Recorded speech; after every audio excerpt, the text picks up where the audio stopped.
श्री करणी माता की प्रसिद्धि को सुनकर पुगल के शासक राव बरसल के राजकुमार शेखा भाटी ने भी मन ही मन देवी श्री करणी जी के दर्शन करने का विचार किया।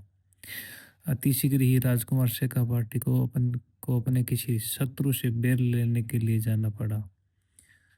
राव शेखा ने करणी जी के चमत्कारों के विषय में सुन रखा था, इसलिए उसने युद्ध में जाने से पूर्व सुबाप गांव पहुंचकर जीत के लिए श्री करणी जी से आशीर्वाद प्राप्त करना उचित समझा।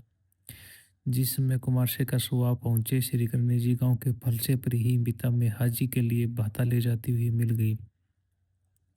राजकुमार शेखा भाटी ने ऊंट से उतरकर श्री करणी जी के चरणों में प्रणाम किया और अपना परिचय देते हुए श्री करणी जी से युद्ध में विजय का वरदान प्राप्त किया।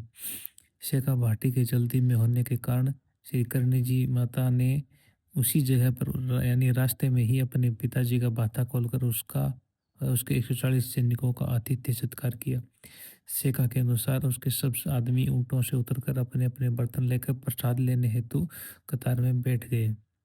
श्री करणी जी प्रत्येक सैनिक के सामने जाती और अपनी छोटी सी हंडिया से उनके बर्तन में दही उड़ेलकर छबड़ी में से रोटी दे देती। आगे बढ़ने पर हंडिया फिर दही से भर जाती और टोकरी में रोटियां भी उतनी ही हो जाती, जिनको वे आगे वाले आदमी को दे देते। इस प्रकार प्रत्येक आदमी के सामने जाकर श्री करणी माता उन्हें दही और रोटियां देती रही। जब सब सैनिकों का पेट भर गया तो वे कहने लगे, हमने इतना चिकना मलाईदार दही इससे पहले कभी नहीं खाया। राव शेखा की शाकुनिक ने कहा कि दही खिला देने से अपशकुन हो गया है और जीत में मुझे शंका है। शकुनी की बात सुनकर जब राजकुमार शेखा ने श्री करणी जी को बतलाई तो उन्होंने कहा कि तुम्हारा शकुनिक ठीक कहता है, उसके शकुनों का फल उसे ही मिलेगा। शेखा का जब उसके शत्रुओं से युद्ध हुआ तो शत्रु पक्ष के सभी सैन्य काम आए, लेकिन राव शेखा की ओर से केवल वह शकुनिक ही काम आया। यह देखकर शेखा को बड़ा आश्चर्य हुआ और श्री करणी जी के प्रति उसका विश्वास और भी ज्यादा बढ़ गया। वापस आते समय शेखा भाटी सुवाप गांव आए और श्री करणी जी के दर्शन किए। शेखा भाटी ने श्री करणी जी के पिता में हाजी से अनुरोध किया कि मुझे श्री करणी जी का धर्म भाई बनना है। अधिक अधिक अनुरोध करने पर श्री करणी जी ने शेखा भाटी को राखी बांधकर उसे अपना धर्म भाई बनाया। इस अटूट रिश्ते का निर्वाह आज तक भी भाटी राजपूत एवं कीनी आचरण करते आए हैं। राव शेखा 3 दिन सुबह गांव में ठहरे। वहां से रवाना होते समय उन्होंने श्री करणी जी से प्रार्थना की कि हे बहन, अपने भाई पर एक और कृपा करो। आप सर्वशक्तिमान जगदम्बा है, अतः मुझे अमरत्व का वरदान देकर कृतार्थ करें।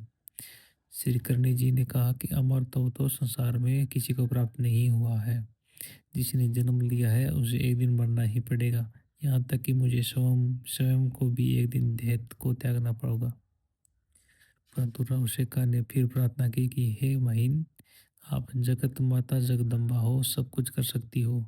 इस पर श्री करणी जी ने अपने धर्म भाई को वरदान दिया कि जब तक तुम अमावस्या के दिन आग के पेड़ के नीचे कीप की चारपाई पर बैठकर काले मेंढे का मांस नहीं खाओगे, तब तक तुम्हारी मृत्यु नहीं होगी। जब तक तुम इन चारों चीज़ों का एक साथ उपयोग नहीं करोगे, तब तक तुम अमर हो। यह वरदान प्राप्त करके राजकुमार से हंसी खुशी उगल गए।